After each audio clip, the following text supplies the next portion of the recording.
semua, perkenalkan nama saya Fredrico Solsilawani. Saya dari kelas 12 MIPA 2. Sekarang saya bersekolah di SMA Negeri 5 Jayapura. Pada kali ini saya akan menjelaskan tentang tahap pembelahan meiosis. Pembelahan meiosis adalah pembelahan sel yang menghasilkan 4 anakan yang masing-masing sel memiliki separuh dari jumlah kromosom sel induk. Atau pembelahan meiosis disebut juga pembelahan reduksi. Pembelahan meiosis ini hanya terjadi pada alat reproduksi, yaitu pada pembentukan gamet. Menghasilkan 4 sel anakan haploid atau N, jadi tereduksi dari 2N menjadi N, atau diploid menjadi haploid. Tujuan pembelahan meiosis ada 3. Yang pertama, menghasilkan gamet. Yang kedua, mengurangi setengah jumlah kromosom. Yang ketiga, meningkatkan variabilitas genetik pada gamet. Ciri-ciri dari pembelahan meiosis ada 5. Yang pertama, terjadi di sel kelamin. Yang kedua, jumlah kromosom itu setengah induknya. Yang ketiga, jumlah sel anaknya itu adalah 4. Yang keempat, pembentukan tersebut terjadi 2 kali. Dan yang kelima, mempunyai proses yang lebih kompleks. Tahap-tahap pembelahan meiosis. Pembelahan meiosis berlangsung dalam 2 tahap, yaitu meiosis pertama dan meiosis kedua. Pada pembelahan meiosis tidak terjadi tahap interfase. Terlebih dahulu, selanjutnya saya akan membahas tahap-tahap yang terjadi pada meiosis pertama. Yang pertama yaitu profase 1. Pada tahap ini terbagi menjadi beberapa subfase, yaitu yang pertama haplotype. Pada subfase ini, benang-benang kromatin berubah menjadi kromosom. Membran inti dan anak inti masih terlihat. Yang kedua yaitu sigoten. Pada subfase ini, kromosom homolog yang awalnya merupakan kromosom tunggal mengelompokkan diri dan berpasang-pasangan atau yang disebut bivalen. Yang ketiga yaitu bivalen.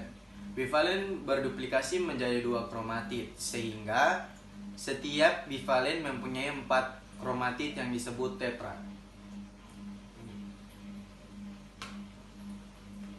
Yang keempat, diploiden. Kromosom memendek dan membesar sehingga terjadinya pindah sila. Yang keempat yaitu diakinesis.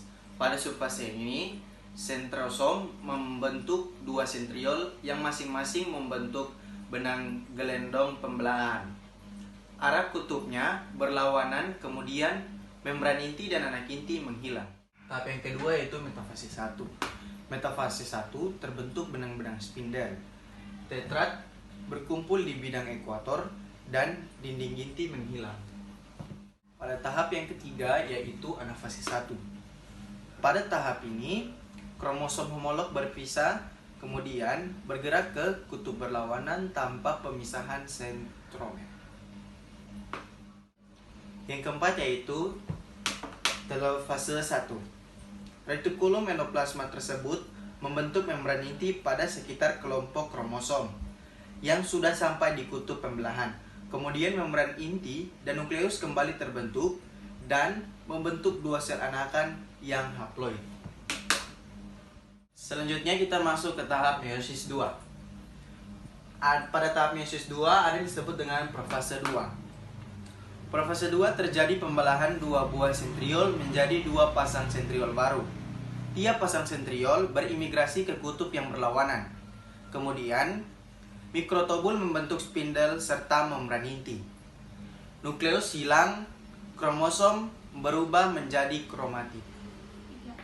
Tahap selanjutnya yaitu metafase 2.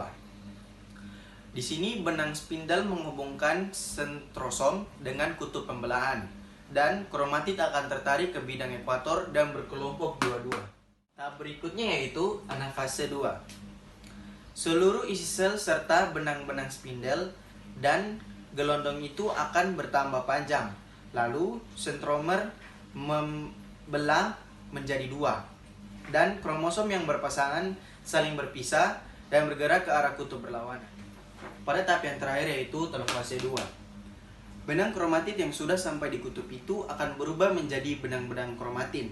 Kemudian membran inti dan anak inti terbentuk kembali. Pada bidang pembelahan, terbentuk sekat yang membagi sitoplasma tersebut menjadi 2 bagian. Dan yang terakhir, terbentuk 4 sel baru dengan jumlah kromosom setengah. Sekian pembahasan saya mengenai tahap pembelahan meiosis. Terima kasih.